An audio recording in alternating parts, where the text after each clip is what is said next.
Hello, everyone, and welcome to Bravo Tea with the Stay at Home Mom. I'm Erica, and I'm ready to talk all things Bravo.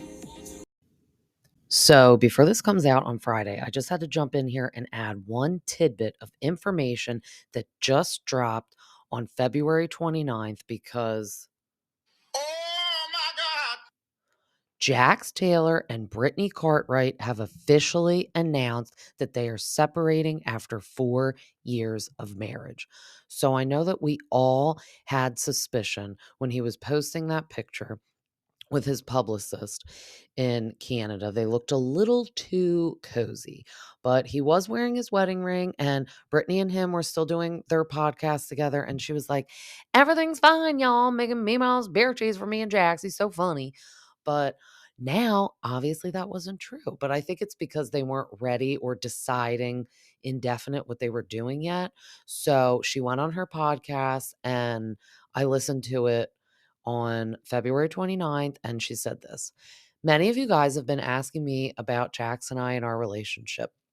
I just think it's important to be real and honest with you guys because our life is definitely, we've shared so much of our life with you guys. So I feel like I don't want to seem like I'm lying or anything like that. So I think it's important for me to say this. I know on my last podcast, I alluded to many marriages go through rocky times. Yes, marriage in general is very hard, and I've had a particularly rough year this past year with Jax. So we are taking time apart, and I made the decision to move into another home to take some space for the sake of my mental health. And she said she's just taking one day at a time and she doesn't know what the future holds. But for right now, her focus is being the best mom she can to Cruz and to pray for them and that everything will be just fine. So we don't know exactly what has happened, but I don't know if this is like more about what's happened on the show that's coming out soon. At first, we were all thinking, oh, I think they're pretending like something's happening so we could get all riled up for the Valley because the trailer looks a little rough. I'm going to watch it. I know I am. But I now know that this is not just garbage and like low budget tea. It's coming right from the direct source, right out of Brittany's mouth. So all I can say is Jax better not have cheated though, Rotten Hill. because he will have to rot in hell, as Brittany says. So I don't know. I will keep everyone updated, but I had to just add this couple minutes of hot gossip straight off the press before I finished editing and putting my episode together to come out on Friday for you all to enjoy. But yeah, I will keep everyone updated with all this gossip. And now I will give you the recaps for VPR and Real Housewives of Beverly Hills.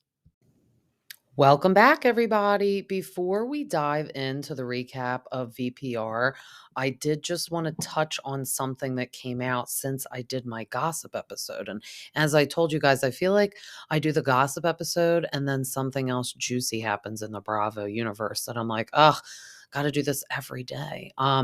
Leah McSweeney is accusing Andy Cohen and all the team behind him at Bravo and reality shows for creating a bad workplace cultured and fueled by alcohol and drugs. So let's just dive into this real quick because ever since Bethany did the reality reckoning, I feel like no one said anything bad about Bravo. And the really interesting part I also find is all these women who aren't on Bravo anymore or like kind of got the chance to do the girls trip but weren't asked back on their main show anymore and we really don't hear or see much of them. They're now all of a sudden like, oh well, everyone made me like drink and do drugs while I was there. It's so toxic. Leah just did Ultimate Girls Trip like a year ago. I didn't watch that one because I don't like her. So this is going to be a little biased against her also, just to let everyone know. But I feel like before she was at Bravo, she told us she had drug and alcohol issues. So I can't believe you're going to be on reality TV and then like blame Bravo for your drug and alcohol issues. And may I add, if you are a weak person and have issues like this, maybe reality TV is not the best place for you because it's not going to make it better. And of course, they do want these women to go to these dinners. Get a little liquored up and argue because that's obviously what we like to see. It's not like she's on the first reality show ever invented, so she didn't know what it was going to be like. She knew what the Real Housewives environment was like because the OGs paved the way for her, and I'm sure she watched. So if you have a problem with it, don't really know why you jumped on the bandwagon because the lawsuit is followed from Brandy Glanville with this whole Caroline Manzo mess. And then Brandy Glanville just came out like last week saying that Andy Cohen drunk FaceTimed her and said, "Watch me have sex with Kate Chastain." I was like blanking on the name last time because I don't watch Below Deck. And I knew it was a Below Deck person, but I could not remember the name. I did that podcast late too. I feel like my brain cells are like shot by the end of the night. So I've had my coffee and I'm fueled up for this one, everybody. But I don't know how I feel about this. I mean, I'm not saying that shit doesn't happen. I mean, we all get places and like you maybe do feel uncomfortable, but I highly, highly doubt that the team at Bravo is like prying your mouth open and making you consume alcohol and drugs because like I've said, there are sober people on these shows or people that have gotten sober since being on the show. Lala seems to be fine. Kyle seems to be fine. Um a random one, like when Teresa was doing that fitness competition, she was very, like, into not drinking and eating clean. Remember, she would, like, pack, like, grilled chicken and lettuce when they were filming for things, and, like, she was at a birthday party for her brother or no, it was for Melissa, and she's like, "Oh, I can't drink," and her brother was like, "Oh, no, have a shot." That was her own family member just, like, saying it one time, like, it wasn't production being like, "Go over and tell her to do this." It's like, I really cynically have to say, like, give me a break, Leah. Give me a break. All these people that are saying they're making you do stuff. I feel like you have now just realized you were a clown on the show. So you now want to say, oh, well, it's actually not my fault. They were like making me do this. No one's making you do this. And if you really feel that it's ruining your life, no money can allow you to do it. Like you would step away from it. But instead, she did all those seasons on The Housewives. She was terrible. I really feel she is upset that she was let go, or as Dorinda says, put on pause. But then she did Ultimate Girls Trip, and now all of a sudden it's a problem. Like if you felt it was that toxic while you're on Real Housewives, you certainly wouldn't have done Ultimate Girls Trip. But she's saying that Ultimate Girls Trip was like really bad. But I don't know. She posted like a long post. I'm gonna post the pictures on my Instagram because I really don't feel like reading it. I know I read that long text that Kyle sent to Dorit, but I don't like Leah and I don't want to read it. So I'll post it for you guys to see it because I really want to jump in and recap VPR anyway. But I just had to address it. So we'll keep following it. But yeah, she's suing Andy Cohen. So we'll see how that all unfolds.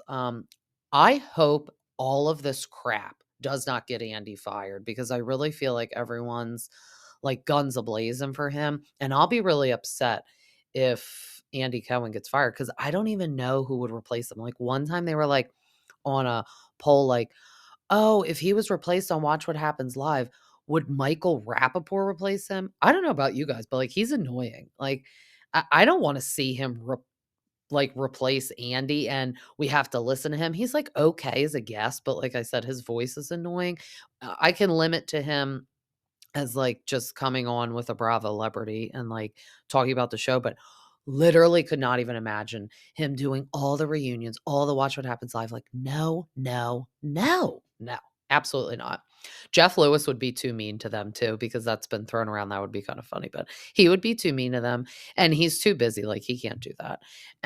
I just can't picture anyone sitting there besides Andy. Like, I don't want Andy to get fired. I want Andy to leave when he's ready to leave. So I really hope this doesn't affect it because I already don't like Leah, and this would make me hate Leah more. All right, and rant. Even though I am going to get into a long rant on the VPR recap about Graham Cracker, aka now Hippie, but let's dive right into the recap. So we get James driving around with Graham. Love it. He's like, Graham is my baby boy. He is my baby boy. And he's like bopping around. Graham's like, woohoo! Went from living with Ratchet Raquel to a foster home to a shelter to Vanderpump Dogs. So now I'm riding around in James I-8, like with this blue seatbelt, living the high life. You know, James is gonna spoil him rotten. So he's like, thank God. That was so sweet.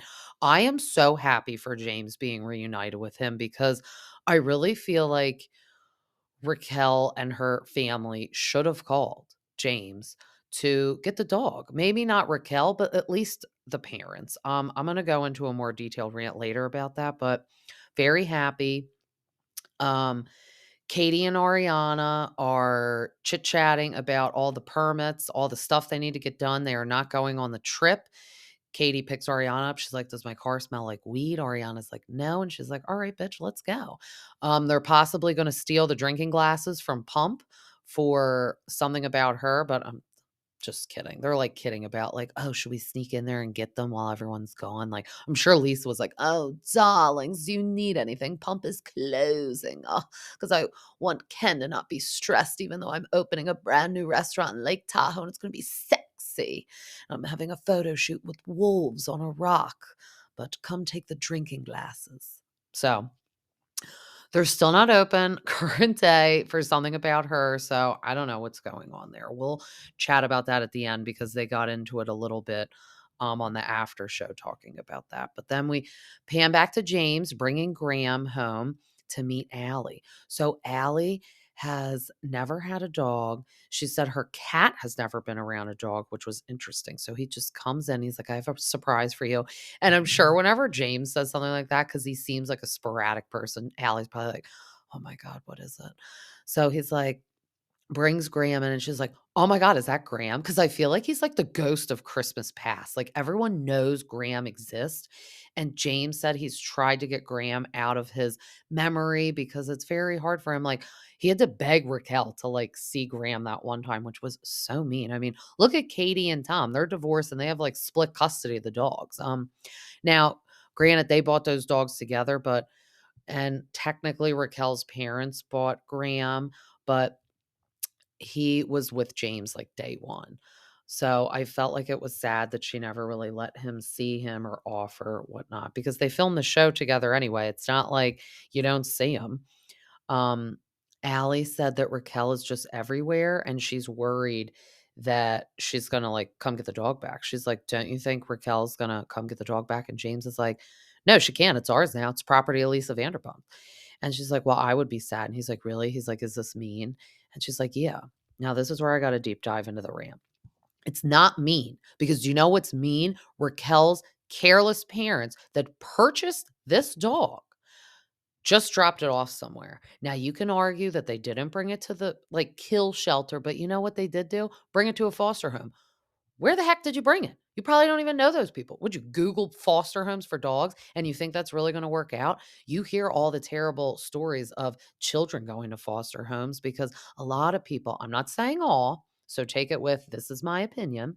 A lot of foster homes, um, they take advantage of the kids because you get state funding if you become a foster parent. So some people just collect the kids so they can collect the money. So maybe these people were like collecting the dogs so they could, I don't know, do what with them? I don't know.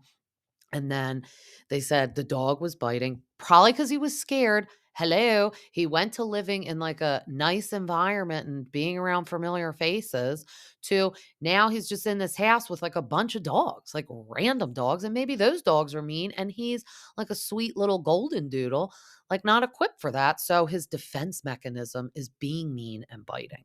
So then they bring him to a shelter, which definitely scared to death. Poor thing.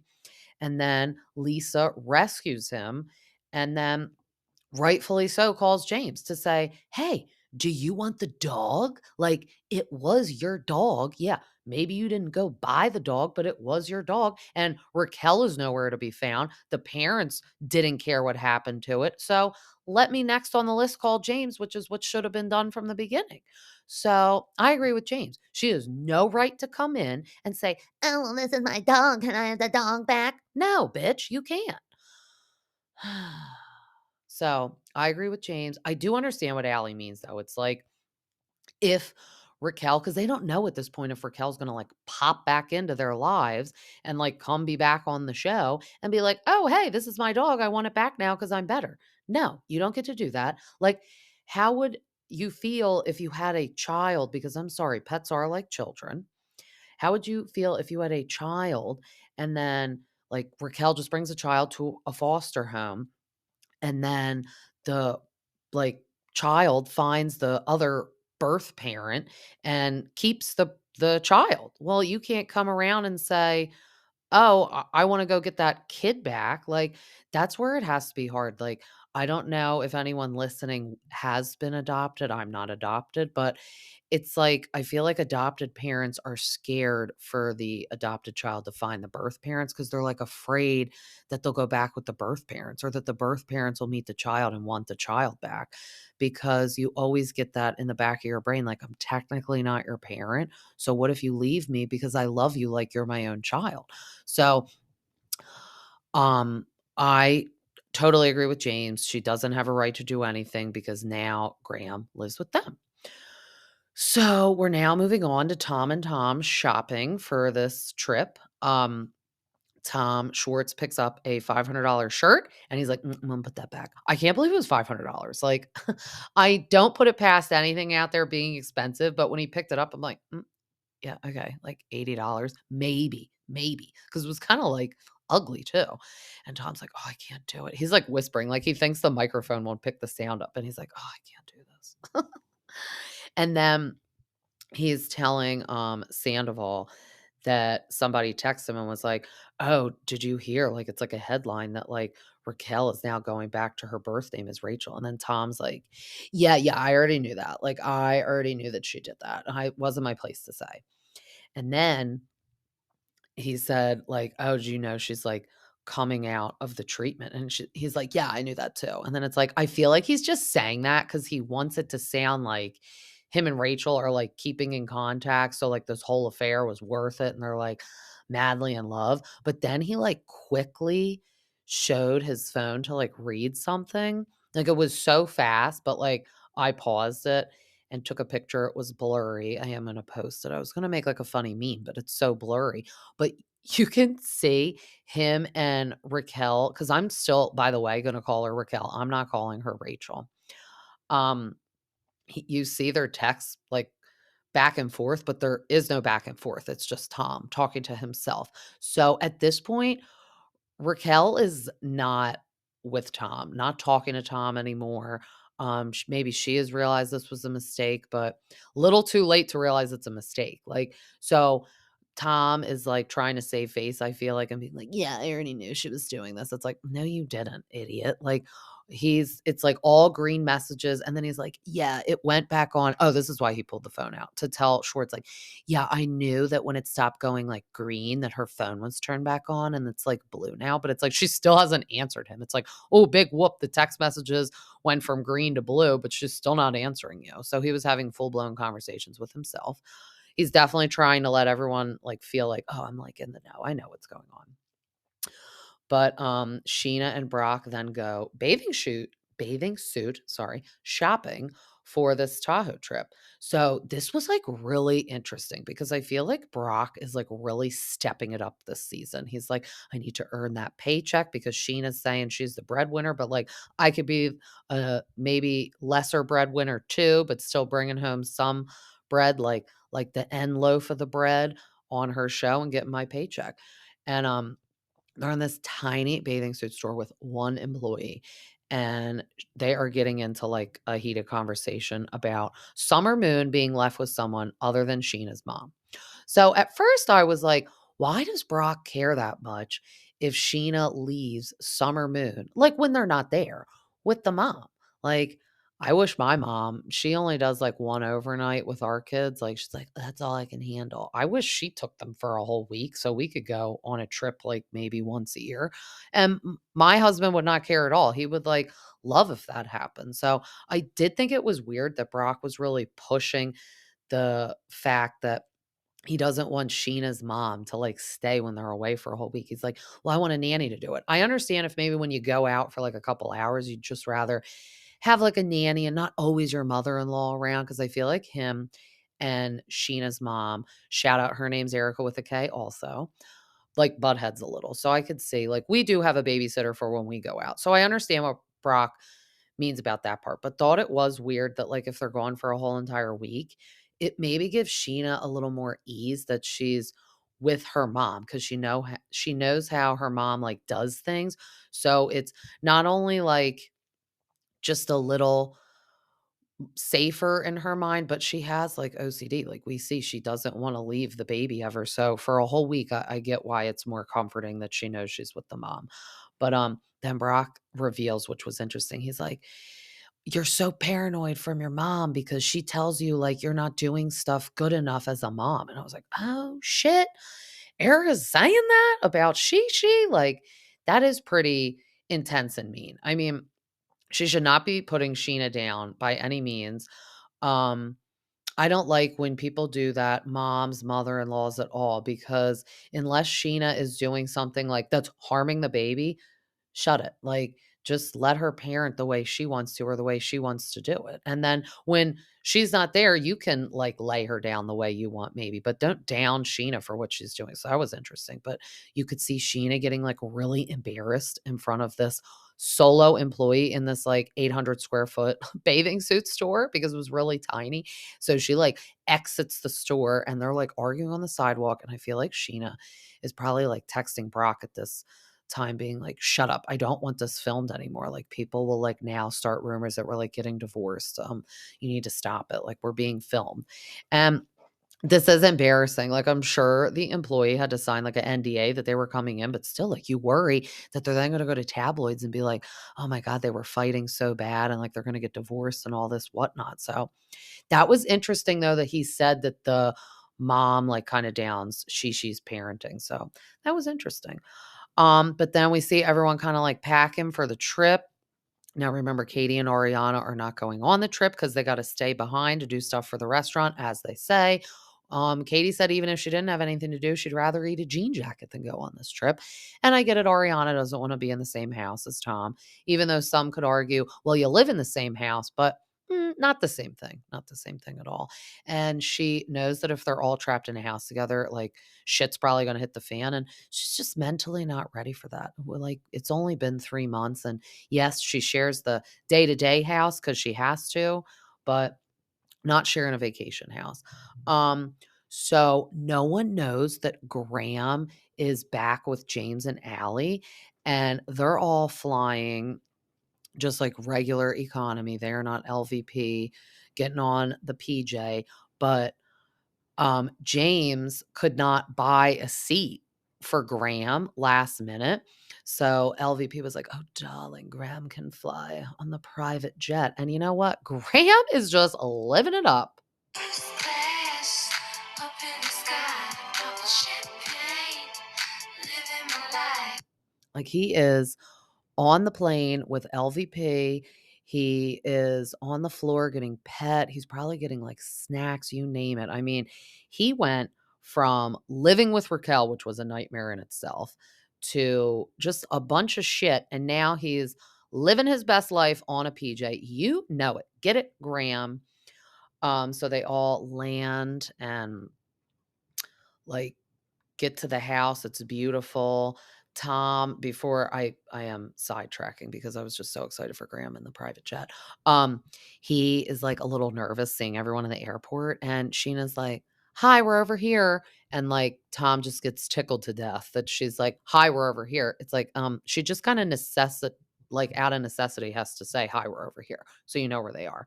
Um, so they're driving separate, the Toms, to the house, and they're having like a little talk. And he's like, "Oh, you probably feel so like so good that like everyone like acknowledged your like life." And Here we go with the crocodile tears. I can't believe him any time. And this is hard. You may say I'm heartless, but it's like you lied to us for 9 months, lied to all your friends and family. I don't know if it's real or fake. Maybe a teensy bit is real, but like he's like, I'm just so happy they said hi to me. It's like, I get it, but it's like, ugh, shut up. So they're like FaceTiming Lisa, and he's like, everyone said hi to me. Like, we're probably gonna be best friends again. Like, I just feel so great. So they all get to the house. It's beautiful. Um, then Schwartzy is like cracking open some real beers and some non-alcoholic beers. Again, still got to try the non-alcoholic beer. Scheana and Brock get into another like just tit. Like, this is like awkward. Honeymoon's over. I mean, they're really like at each other's throats. I'm getting like a Kyle vibe, like Brock could breathe, and Sheena's getting like pissed off at him all the time. But Brock goes into the kitchen. Again, he's earning that paycheck. He talks to Tom. He's like, "All right, so is everything going to be awkward? What's the deal? What's happening?" Like he's just getting right into it. And he's like, "All right, Brock, like I don't think we need to talk about this now. Just like a breather," which is kind of true. It's like they just got in the house. Everyone is like decent at this part, but like Brock's just diving right in. I mean, Tom, he's got to cash in from Sandoval too. You know what I mean? So he's like, I just want to take it one step at a time, which is smart. Good for you. Yeah, so I mean, they're just all gonna lay low, kind of. They're all just changing in their rooms, but then they all go out. It is beautiful. I'm adding Lake Tahoe to my bucket list of a trip because it does look very serene and very peaceful. So when they do get into heated fights on the next episode, it's going to be sad because it looks so peaceful and beautiful there. But Tom is like, yeah, I'm just like living the sober life right now. I just want to experience things like not drunk. He admits that he feels he was a functioning alcoholic. Now, that is interesting. Some could say it's because he was miserable and he didn't want to be in his relationship anymore, or he was stressed out living a double life, having the affair. Because even if you have no soul, because I feel like if you're having an affair like that, you kinda have no empathy and soul, but it still has to be stressful on a day to day because every time they show like a screenshot of him, I'm like, he just looks so much better. Like he's looking more attractive, he's looking more healthy. Like last season, he looked like poop. And it has to be not only the mustache, but the internal like feelings of like getting caught. Definitely a little bit of like, "Oh my god, I can't believe I'm doing this to Ariana." So, it really takes a toll on you and your looks. Like, he's not drinking anymore, which as we've heard from Lala, it gets your body on fleek, your skin on fleek, looking good because his skin looks real good. So, he's just looking a lot healthier than I noticed. So it's good. He's talking about that he's going to get like a therapist and all the Zen yoga BS up in here and for the next day so they can heal together. And James is like, ugh, the try hard is trying too hard, of course. His confessionals are so funny. Like, I just want to do like a compilation of all James's like best confessionals. Like, that would take some time, but maybe I could do that on a day where the children are not here because I think that would take me a while, but we would all get a kick out of it. That would be some good shit, some good laughter. Um, we see Ariana FaceTiming the furniture designer back home, and she is saying she's just waiting for like, the limbo of the house. She said she's not opposed to Tom buying her out, but what she is opposed to him just keeping all this custom furniture. Cuz we do remember when they got their house, it took them a long time. Remember Stassi was like laughing and she's like, "Why would I go to their house and sit on like a beanbag chair and a foldable like lawn chair? Like what am I doing?" So they got made fun of for a while for not having furniture, but Tom and Ariana were saying it's because they were getting it all custom made and they wanted it to look nice. And it does look super nice, but I get it. Like that was super expensive. So what? She's just going to leave and you keep all the furniture? Like, I don't think so. And it's like, it would be kinda messy to, like, buy the furniture from him because then it's like, well, it's not worth its original value because people have sat on it and years have gone by. So then just all this is messy. She said, though, that she bought most of the furniture. So, honestly, I would kinda, like, take it. Like, I mean, maybe it wouldn't fit in whatever she would buy next. Maybe she's not even going to buy something next. She'll go to an apartment. I don't know. So that is weird. So she's like, I want to be like rightfully compensated. The funniest thing though that they said, so we keep seeing them walk by that giant like Lego art piece. The designer said, I talked to the guy that did like the Lego art piece. He said he could rework it so that you're the only one in the picture, dead, dying. That would be hilarious. Like take apart, disassemble the Lego piece and do it. My thought, what they should do with the Lego piece though, is like auction it off because people would buy it. And then, like, let's say, like, someone pays, like, $3,000. Like, he gets 1,500, she gets 1,500, and then they could either selfishly keep it, or what they probably most likely would do is, like, they could each pick whatever charity that they would wanna donate it to. Like, that just makes sense to me, when people have, like, stuff like this together that they don't want anymore. Like, of course, they don't want some giant photo. Let's get the Bubba paintings too. Like, where are all those things from Tom and Katie's house? Like, I think they should auction those too, and then share the proceeds and like do the charity thing. I think that makes sense because who honestly wants to hang this? Like, you're divorced now. Like, you don't want it. It's bad memories, bad juju. Just them walking up that hallway to go to their separate bedrooms has to be rough looking at that Lego shit. So that was so hilarious though that she's like, "Oh, I could find someone to rework it." And then we see Brock and Shishi again. They have cooled down. Brock is apologizing, saying like we'll kind of table the nanny situation because the reason that the Tory girl isn't gonna work out is because she nannies for another family, and they just had a newborn baby. So she's probably gonna be over there all the time, and honestly, Scheana needs someone all to herself. Like, I didn't even know this girl was watching another family's child because that is hard for as much as she needs it. It's not just like, "Oh, we need you sometimes so we could go out to dinner." It's like, "No, I need you so I can, like, go film Vanderpump things. I need to be at these dinners." It's not an option. Now Brock is heavily involved in the show, so he can't just stay behind. So and then if her mom can't do these cast trips, and as Brock is saying he doesn't want Erica, Shishi's mom, to be watching Summer Moon that much anyway for these trips, that they need someone full time, but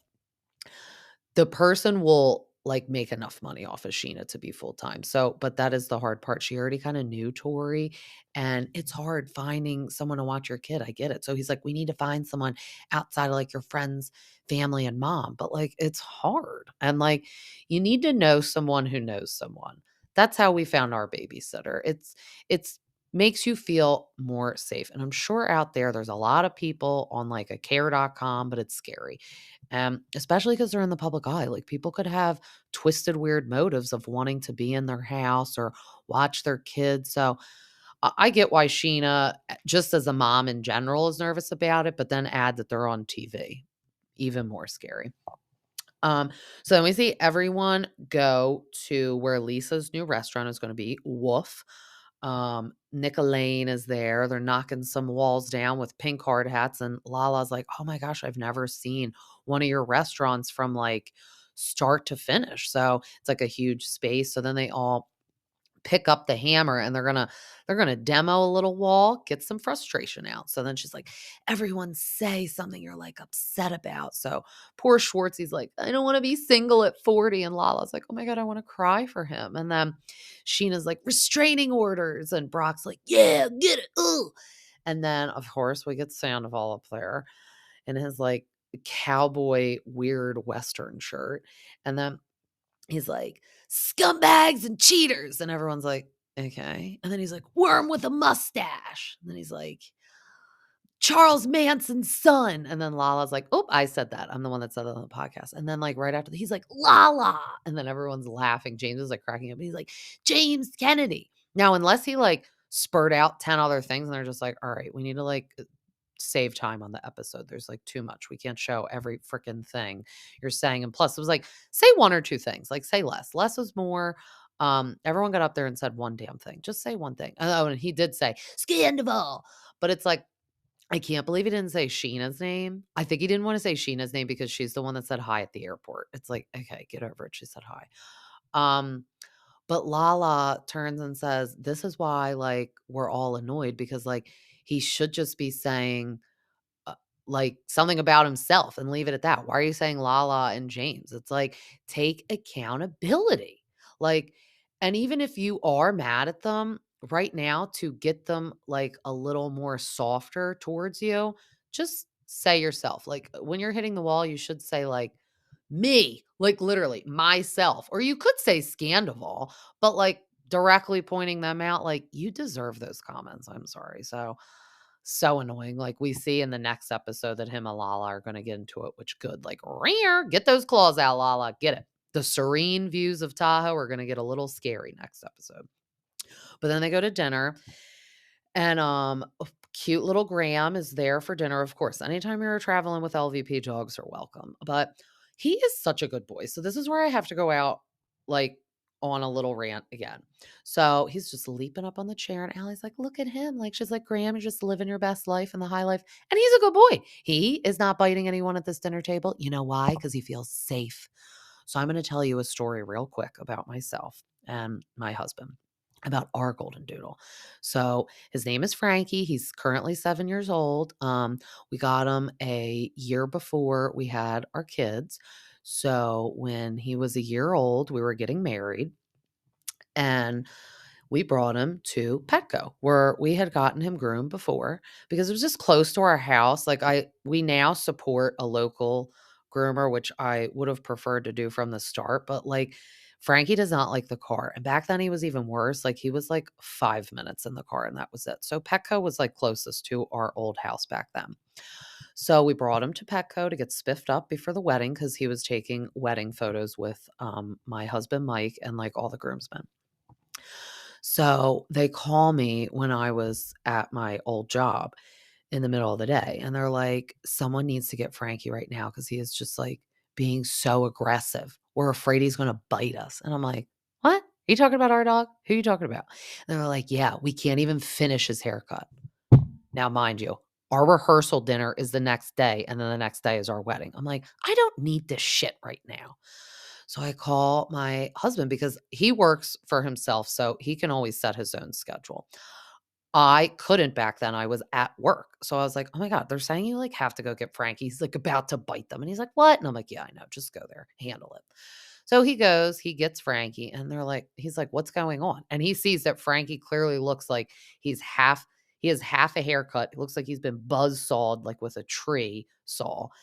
And they're like, "Oh my God, he was just being like so crazy and we were afraid he was going to bite him. I don't even know if you can come back and get him." And he's like, "Shut up." So he's like, "What did you do to my dog?" Because he has never acted like this towards anyone here. And then he's like, "Where's the normal groomer?" So he wasn't with the normal groomer. So number one, they never told us that. But number two, yeah, what else were you doing? Because even if Frankie would see like strangers, like he's not aggressive like that. We've had him since birth. We did purchase him. We did not adopt. I know sometimes people are like, "No, you need to adopt." Whatever. Okay. So we have had him since birth. We have trained him. So there's nothing like that where he's been in like a bad household where he is aggressive. None of that. So I was like, "Oh my God, how are we even going to finish getting him groomed?" Because then he takes him home. And my best friend from college was staying with us because she was my maid of honor. And she's like, "Oh my God, poor Frankie." And I'm like, "What are we going to do?" So I'm like calling all these places. Thank God. Shout out the VCA took him where that's his vet. So they finished his grooming, spiffed him up. He was a little shorter than I would have liked him to be for the wedding pictures, but what's done is done. And that's just my personal experience of them saying, "Oh, dog's aggressive," when they really aren't. Now, I wasn't there with Graham. Maybe he was being nippy. I don't know if like people would just flat out lie. But I go back to he probably felt unsafe and uncomfortable. And that was his defense mechanism. Because you see him now like a sweet baby angel on a private jet and at a chair in a nice restaurant being totally chill, just totally chill. And I feel so bad for him that he experienced all that because, like, I can say from this personal experience story I just had, Something had to be happening for him to act that aggressive because, like our dog, I know him. Never since this day has he ever been aggressive. And I don't even know if he was aggressive. Like, I'm about to ask Petco all these years later, like, remember how you said my dog was being mean? Can I see? Do you have like footage of that? Do I need video footage? So, obviously, that day, my husband did not pay for the grooming as he shouldn't have because it looked like crap. He walked out, yelled at them. He said he took a handful of treats with him too. Frankie has been a baby angel ever since then. So, still to this day, I'd like to know. Maybe Frankie could do like a tell all book, or he could come out like these housewives do years later and say they're being like abused in the workplace. Like Frankie could have a tell all from Petco. But we're with a lovely groomer ever since then. So shortly after we had our first child, we did move and we are super close to shout out Barks and Bubbles. She's located in Hockessin. That's where we bring Frankie. He's going next week. She does an amazing job. So if anyone in the Delaware area is looking for a groomer, she is amazing. And we just love her. Her name's Logan. And Frankie is always happy. They always say he's wonderful. He comes out looking fresh. So shout out to them. Okay, let's get back on track. So they're at the dinner, and this is all like the first time. So they were in the house, kind of like maybe avoiding each other and getting changed, but now they're all sitting down to dinner. So Sheena's like, I can't imagine how awkward and weird Ariana feels sharing a house with Tom. I feel uncomfortable just sitting at this dinner table, and I wasn't even his girlfriend. So yeah, this has to be totally weird. So if it isn't weird enough and awkward enough, Lisa says to everyone, let's all go around the table and say something we like about Sandoval. And James, let's start with you.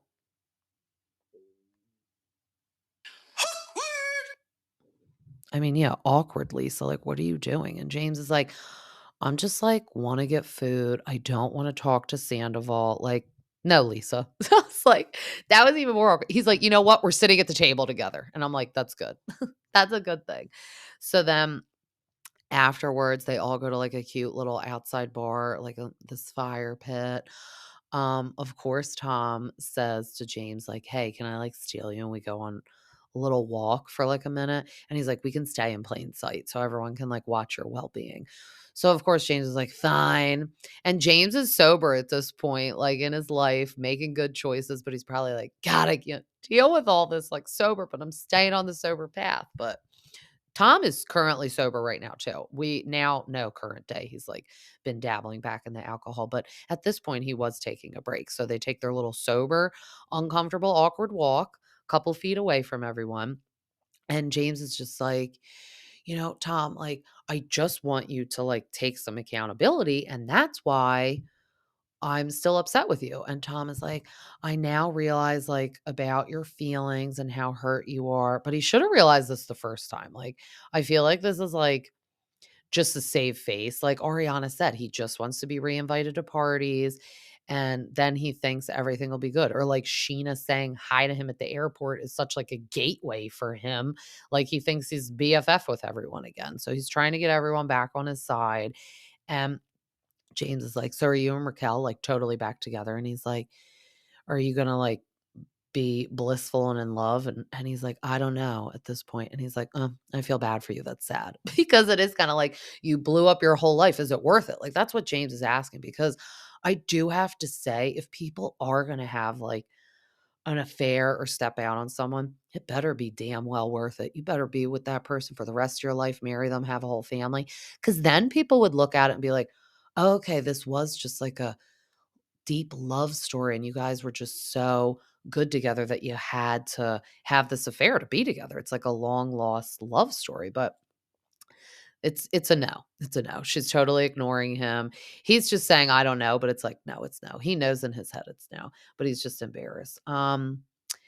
Yeah, so, James is like, "Honestly, thanks for, like, apologizing, because I just felt like we were so close." So then they show this little montage of them being close, which you do, like, forget when nobody liked James, Tom and Ariana were always still like, "No, we feel bad, like, he's a good person deep down." So they were always in his corner, and he was always, like, out of all the guys, still his friend. They never had a problem. And I mean, he paid for half a Rochella. That is so awkward now looking back on it. Like, I think that's what Tom isn't getting because he's like, oh, you and Raquel like weren't together. I didn't directly affect you in any way. Like, why are you so betrayed? He's just betrayed by being lied to because he said when everyone has screwed him over in Hollywood and lied to his face, he really thought Tom was a stand-up guy and wasn't a liar. But now we know he was a liar. And yeah, it's awkward now looking back. You're like hanging out with him and Raquel and like half funding the engagement. And now you're having a secret affair with her. And it made James wonder in his brain, like, were you doing that back then? Is that why she called off the engagement? So I don't think Tom realizes they're all not going to be like BFF with him, but this is a good start. I think it's good for now that they had this talk. I think it's good that Ariana and Katie aren't there so they can all just kinda, like, heal and, like, get used to being around him again. Not best friends, but just around him to, film the show. So, we'll get into the after show a little bit. Tom is just saying, like, again, he's so excited. Everyone said hi to him, but it's like, what do you think? It's like they weren't gonna say, "Hi, we're here at the airport." So Sheena's like, "Yeah, all I literally said was like, 'Hi.' I wasn't gonna be like" You can't sit with us. in the middle of the airport, but Tom took it as, "I said hi to him. We're sitting over here. Let me cry and FaceTime Lisa like we're all BFF and everything's good." Because Sheena's saying, "No, I don't wanna be friends with him anymore, but I do wanna just, like, move past all the stress." So then also on the after show, Ariana and Katie were addressing more about something about her because we see them like setting everything up and getting stuff ready in the episode. And they're like, oh, we want to open in like a month. And like 7 months later, they're still not open. So they said they never imagined that they would have to go through all these re-permits and redo everything because they said it was like a fully functioning place and that everything was like approved. And that's kind of why they were like interested in the space, not only because it was like right next to SUR, which is super convenient for clout. It was just, the size they were looking for, everything. It was just like fell into place. And now it's like, oh, take this floor out. Oh, the patio needs to be worked. Oh, this, oh, that. And it's like, oh my God, we thought this was like ready to open. Now we got to do this, this, and this, which is weird. I'm wondering why this is happening because, like they said, it was fully functioning. Now all of a sudden they got to take the floor out because it's not appropriate to serve food on that floor. It was already being served on. So weird. And then even when you do apply for permits, it takes forever, forever. Um, she said in the episode she'd like to know what elbows she could grease down there in West Hollywood, but they're all gay. She's like, I'll give anyone a BJ to grease their elbows, but they're all gay, so that won't help. So I don't know. I do feel bad for them because they're paying the rent and they got to do all this crap. So they were just all still, like, talking a little bit about the trip.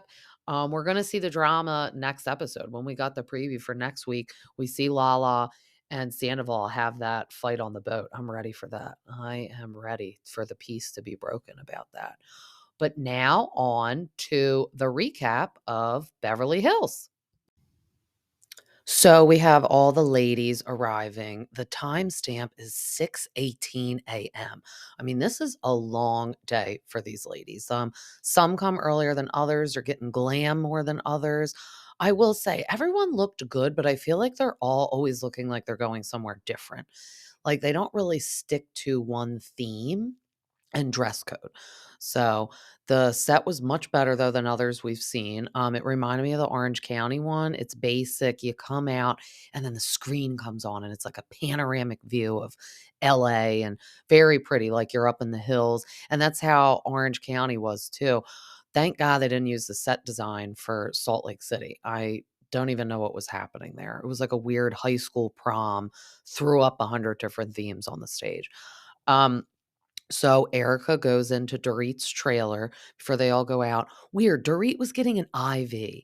And I'm like, I could see you doing that at the end of the day, but like kind of weird she was doing it for the beginning of the day. Maybe she was getting her extra vitamins so she could be peppy and juiced up. I don't know. Maybe she had a long sleepless night the night before because she was having regrets of her outfit. Because I will say that is one outfit I did not like. The hair was a miss for me. The cape thing was a miss for me. People were saying it was like a little racist also, like her outfit. So I don't know. I do feel a little bad for Dorit. I feel like she can't do anything right. I do think this is possibly going to be her last season too. And along with Annemarie, thank God. At one point, she actually had to raise her hand to talk at the reunion. That is when you know you've just not done well this whole season. She's saying to Erica that she feels that Kyle is trying to silence her. So she's telling Erica about the long novel of a text message that I read on my gossip recap. That was a long message. I feel bad. I feel like Kyle is nervous for this because she's had a rough season. She has a crystal she's holding in her hand. Yeah, and when they all come out, really confused with Dorit's little stray hair that's glued to her head. I It was just a miss for me. She has fashion sense, but, like, sometimes I don't feel like she's fashionable, if that makes sense. It was just a miss. Erica looked really good.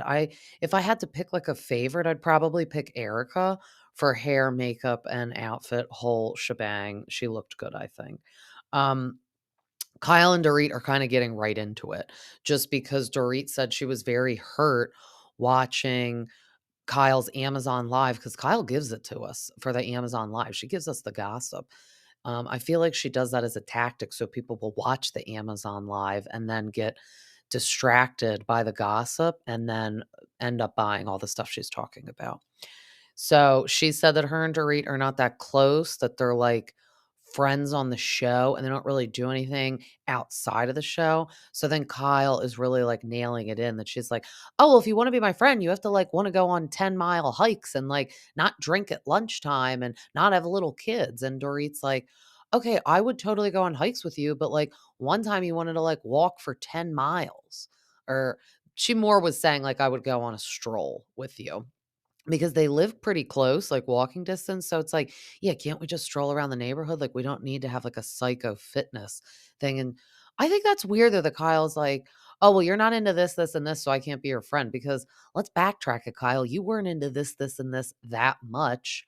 Like last year or a couple years ago. This is like a new thing for you. Like you're the one changing. And I don't like when people do that. I feel like when they change, like that's cool, but don't down us all for not changing with you. Like, I am a grown adult. I'd like to just stay the same. Cool if you're on a new journey, but don't down me that I don't want to walk for 10 miles. And no one wants to get up in Las Vegas at 4 a.m. and like go exercise. I'm sorry. That's not fun. That's not a girl's trip agenda that I want to do.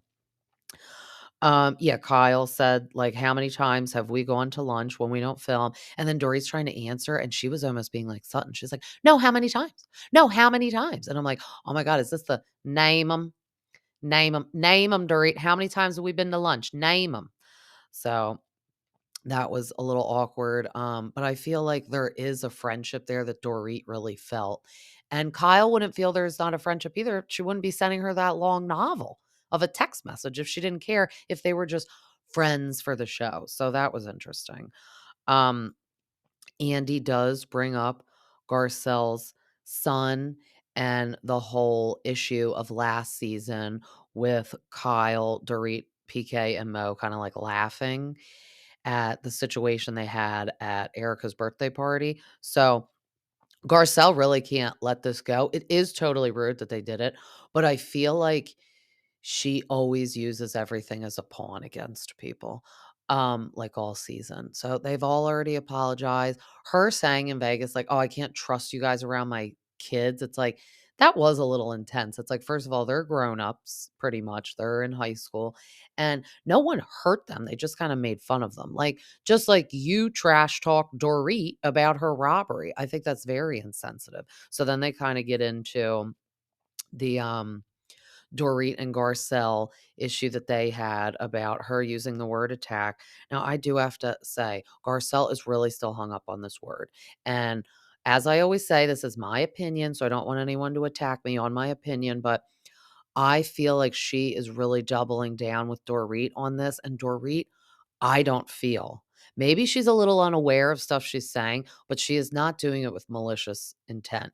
And Garcelle flip flops back and forth saying, "Oh, yeah, I think you're racist," or "No, I think you're just like a little unaware of like things you say."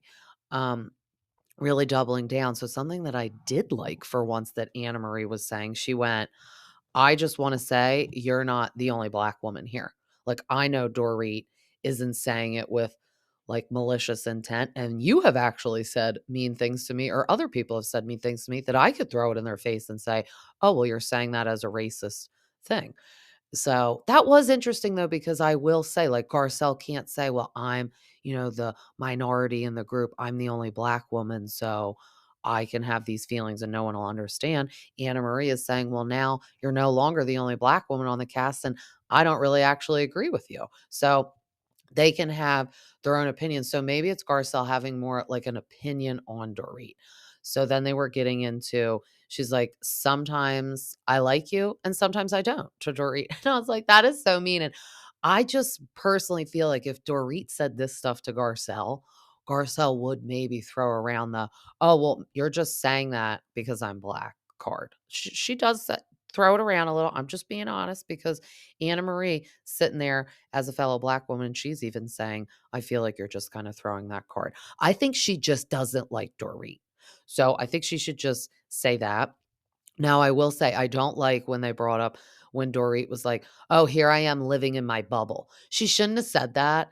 That really was like, she was taking what Garcelle said to her. Like, I feel like you're living in a bubble and you're unaware of everything.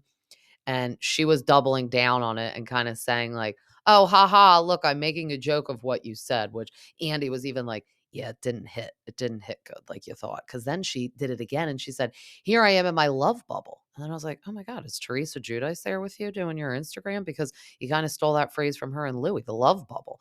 Like, I feel like she needed to patent it after the one season when she brought Louis on. She's like, "I'm in my love bubble. Nobody can interrupt the love bubble." So I don't know. I do think they just don't like each other. And that's why I feel now that Kyle and Dorit aren't even close, like, who is Dorit close with? I really do think this is going to be the last time we see her. So I wish she picked better fashion sense, because we're not going to be seeing her. And this is going to be the last memory of us having that hood on her head with that weird stray hair like glued down to her forehead with the over bronze skin. Um, but Andy kinda goes right into a little lesbian tendency questions with Kyle, Lesbian! We're all thinking it, aren't we? and, I think we all are thinking it from this season.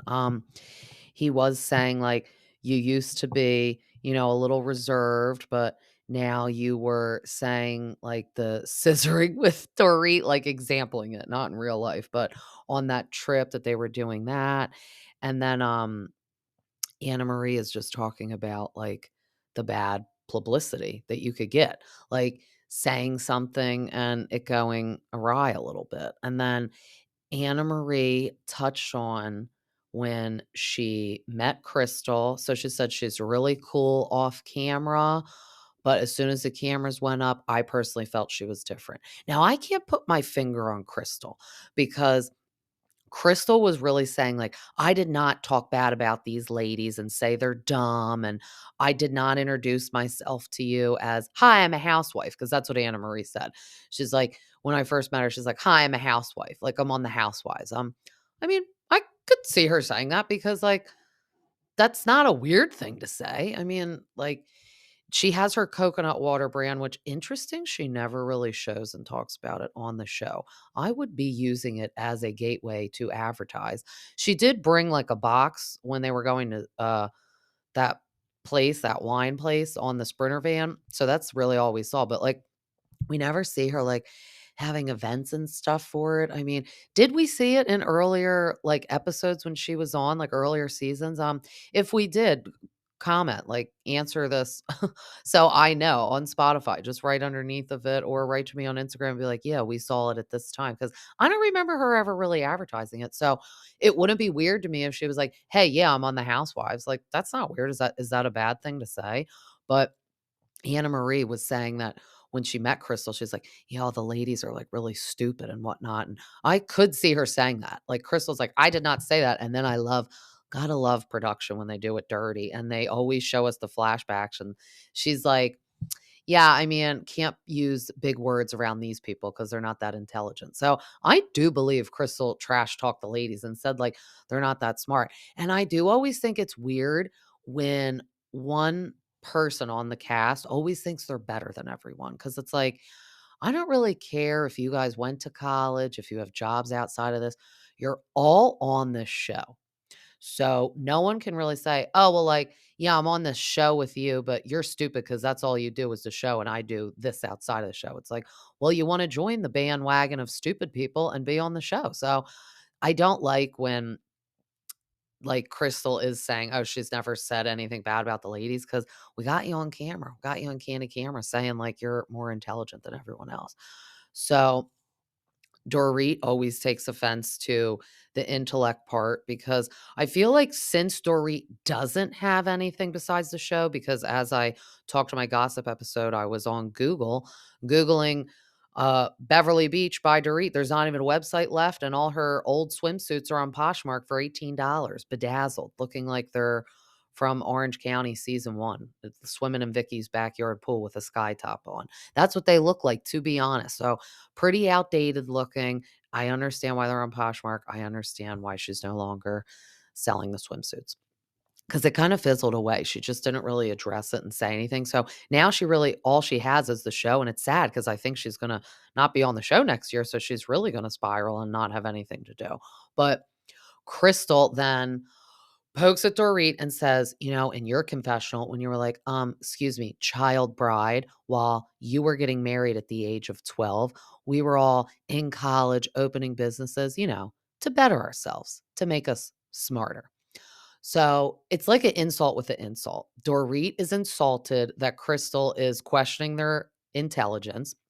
So then she's hitting low with an insult saying you were a child bride because you got married at 24. Now, 24 isn't like super young, but I understood like you're insulting me. I'm just going to insult you back. And Crystal had to take it to a level where sometimes, in my opinion, I feel Garcelle brings it and she's like, oh, well, I took high offense to that because that's like a mail order bride for like Asians and that's racist. And I'm like, oh my gosh, everyone's always hitting Dorit with the racist comments, but she's just saying words or she's just saying something mean back. It's like, okay, so you can call me stupid and unintelligent, but I can't make a joke and say you were like a child bride, like you got married young. Like, again, I don't think Dorit is saying this stuff with like bad intentions or racist tendencies, and she's not even thinking about it. We are sadly in a time where you can't say anything, make a joke because everyone's like, oh, well, you're racist. You said that. It's racist. Like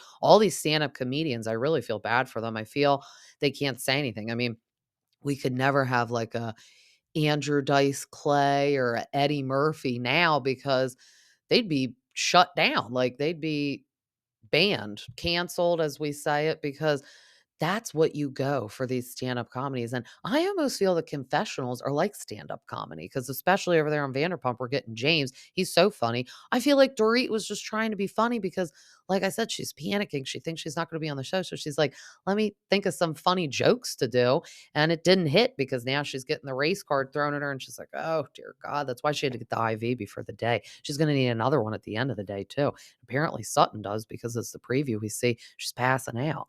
We don't know if she's passing out because she sees Kathy Hilton walk in, which is so weird. We don't get Kathy yet. We'll probably get her. It is 3 parts. I thought it was 2, it's 3. I really don't think we need to extend it into 3. Like, unless a bombshell happens like Sandoval. I mean, I guess you could say Kyle and Maurizio were like a bombshell, but we already knew about that, so not really a bombshell. Like, Sandoval happened while they were filming, not like, oh, it's already been announced, and then we had to wait for a long time to get, like, the season and know that her and Maurizio are separated and Morgan Wade and all that, like, we had already been reading it. I think that Sutton is gonna see Morgan Wade walk out, we're gonna get some bombshell, I don't know, that would be grounds for passing out, not seeing Kathy, like, who cares? I mean, I care that Kathy's there because it's little weird she's gonna be there. She wasn't on at all. And her and Sutton are friends, so I don't think Sutton would get that shocked by the face she shows, seeing Kathy walk out. But Kyle said that Crystal met LVP and she said, "Who are you?" And she said, "Oh, I'm on The Housewives." This was like an outtake. It was funny. I like when they like don't prep yet and they're like, 5, 4, 3, 2, 1. And this is like before they do all that. So we're like seeing it. So Andy's like all slouched over, relaxed, talking to Kyle. And she's like, "Oh my God, I have some funny gossip for you, Andy, for the camera. We know the camera's on, but I'll do the funny gossip." She's like, "Crystal met LVP." She said, "Oh, who are you, darling?" And Crystal's like, "Oh, I'm on the show. I'm on The Housewives." And she's like, "Oh, is Kyle still on that show?" And Andy's face lit up like a kid on Christmas, and he's like, "Really?" When he does that, do you know the face? Are you putting the face to the voice that I'm doing? And he like, eyes light up, eyebrows raised all the way to the like hairline, and all his teeth are showing. He's like, "Really?" And it's like, he's like, "That's so funny." And that is pretty funny because LVP is doing a dig. You know damn well Kyle's still on the show. She's the only OG left along with Teresa Giudice in New Jersey. All the OGs are gone. And LVP knows. I don't think LVP sits around at home with the 100 dogs she has and Ken half asleep on the couch. I don't think she watches RHOBH, but she knows very well that Kyle's still on the show. But then we get right into Crystal wanting an apology to Annemarie for her saying that Sutton had an eating disorder. So Annemarie did, that was weird, say to Crystal, like, "Oh, well, you basically said Sutton had an eating disorder." And she's like, "No, I did not." Because then we get the flashes of Crystal talking to Rob saying, you know, "All the women want me to like speak up more, but I'm just too busy thinking about how skinny everyone got," which everyone did get skinny. Like Erica definitely did Ozempic. Kyle stopped drinking and working out like a fiend. I do believe now Kyle didn't do Ozempic. I did feel like at first she did, but now I just think the woman was so damn stressed about everything. Her friend, Maurizio, the daughters, Kathy, everything. And then along with that, with the extreme exercise, dieting, and not drinking, that's where it would get you that skinny. And Kyle was already like skinny. Erica, I'm not saying by any means was fat, but like she became the incredible shrinking woman. That's what Kyle said when they show the flashback because her legs are like little pins, and I can just tell. She definitely did Ozempic, which is fine. It's like, whatever. But Crystal was like, "I really take offense that you said I implied that was Sutton when I struggle with like eating disorder, body issues, all that." I think it's more body issues. I don't think Crystal is like a Jackie on Jersey where we found out Jackie like never ate at all, which was really sad.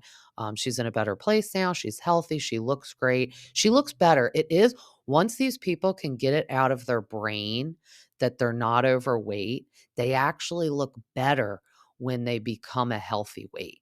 Like Jackie never looked good when she was in her eating disorder phase. She was too skinny, but mentally she thought she was fat, which is a really sad thing. And I think Crystal looks great, but it does have to be hard, not only being on the show, but where they live being on the show. Like Beverly Hills, LA, lots of body issues out there, lots of keeping up with the Joneses, being perfect. And even if she wasn't on the show, she's in the public eye a little bit with Rob. I mean, we never really see Rob like in magazines and stuff, but going to events and everything, they're living the Beverly Hills lifestyle, which would bring body issues and worry along with that. So I feel bad.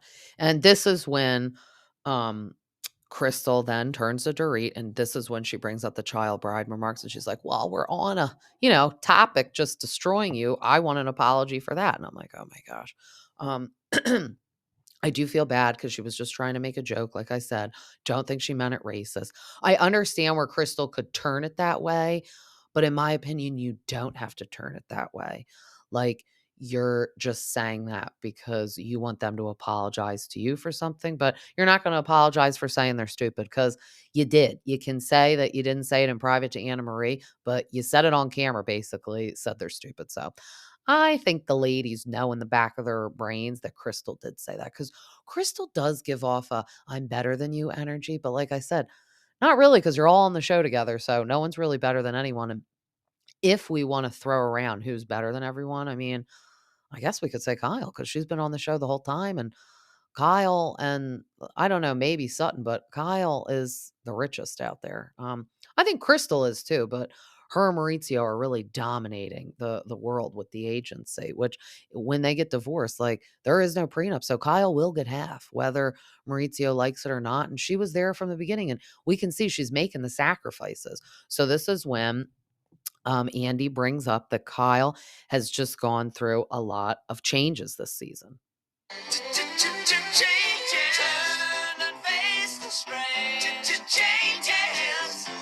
So she's sadly talking about, you know, her marriage on the rocks, her friend taking her own life. She said I was getting all teared up. She said she is still day to day struggling with the passing of her friend because she just doesn't understand why, because she seemed fine. And then a couple days later, like she had talked to her on the phone, a couple days later, that happens. And when you don't know why or you don't know the person was struggling, like Kyle is beating herself up a little, like, I wish I could have been there. I wish she would have like opened up to me. I would have helped her. And she said some days she's fine, some days she can't get off the couch. I didn't know she was still struggling that badly with the passing of her friend. I mean, you're never going to get over it, but I did not know it was still that rough for her. And then obviously piling on all the stuff with Maurizio. Good thing she is in a better place with Kathy, but then that's where we segue into them bringing up the reunion from last year. And Kyle said, Dorit, this is kind of why the friendship took a bad turn for me, because I'm here having a personal family issue that at the end of the day doesn't involve any of you. And off the show, I still have the family issue. It's not like where they go on these lunch trips and I'm just cackling with you. And then off screen, we're like, haha, that's fine. We'll move past. We're friends. She was dealing with it on camera and off camera with Kathy, and she was getting the brunt of everything when no one else really was having to deal with it. And Dorit was saying, they like pan back to last year's reunion. She's like, I think Kathy just wants you to take some responsibility. And Kyle was like, I don't need you to interject right now. I don't need you to talk right now. And that is weird. So then like Dorit's like, well, Kyle, I am friends with Kathy too. And I'm like, since when? You are? Because I I've never seen you have lunch with Kathy or be friends with Kathy. Like, of course, you maybe became friends with Kathy because of Kyle, because you got on the show. But before that, you were not friends with Kathy Hilton. And I don't think even once you got on the show and were hanging out with Kyle and Kathy on the show, that you were friends with Kathy. Like, they never filmed by themselves. And Dorit's really trying to like be like, no, I'm friends with Kathy. It's like, no, you're not. You really aren't. Because where are you at the Christmas Eve party? You weren't there. So you're not friends with her. Because tell you right now, if you were invited to that party, you would have cleared your whole schedule. Whether PK was in London for 100 days or not, your butt would have been there alone at that Christmas Eve party. But not being invited to that, you're not friends with Kathy Hilton. So I have to side with Kyle on that. That was annoying that she interjected in that. They were having a moment. If anyone to interject, it could be Andy because he's like neutral. Like he's just there to do his job. That really backfired on Dorit. I don't know why she interjected and said that to Kyle, because Kyle definitely held a grudge a little bit on that. Um, Excited to still move forward with this. I feel like I'm disappointed it's 3 parts because the second part will be a little more filler. We'll get antsy at the end. They'll do something dramatic, and then we'll have to wait till the third one. The third one's always the best when there's 3. Really think they could have condensed it into 2, because I also don't need we're probably gonna get, like, flashbacks of Sutton buying her horse and everything, and, ugh, that's gonna be like, I don't care. I just wanna know if Kyle and Morgan Wade are together, honestly. Really, honestly, that's all we wanna know, and I don't know if we'll even know that and if we'll get that, but also curious why they're gonna bring Kathy out and what she's gonna say. She has no filter and stuff, just when it comes to her brain, it comes out of her mouth, so maybe she'll slip something about Kyle and Morgan because she's bringing the purse out on stage with her, and then Sutton passes out, so what's in that purse? What's in the purse, Kathy? It's probably a poppy or something. I like when they did on Watch What Happens Live, like, what's in Kathy's purse? It's funny. Um, So it will be good when we get her, but I don't think we're going to get her the next episode. We're going to have to wait till the third one, but I think it is going to be good. As always, this was so fun, and you could find me on Instagram at BravoT with the Stay at Home Mom, Spotify, and Apple. Till next time, see ya.